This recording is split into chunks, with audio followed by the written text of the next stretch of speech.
So I wanted to show this off real quick. So this is good for pressure washing, reclaim, fire restoration, say a pipe bust in someone's basement. You're doing work in a trench even, you know, and it's filling up with water. The only thing about the trench, I don't know if it works so great, because one, you just use a sump pump. I don't know why I even said that. Don't use it for trenches. It's going to ruin your equipment. But for water reclaim and stuff, this is what they sent as a filter before it gets into there.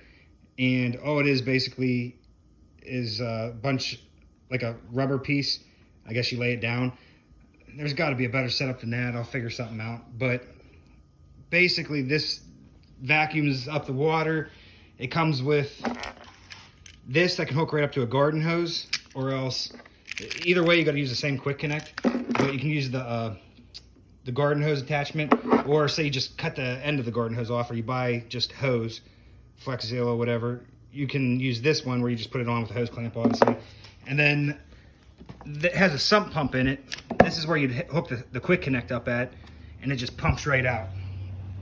But it's a handy little, I'm gonna try it out at this one gas station, that way I don't have to put my regular reclaim system on my trailer because it's heavy.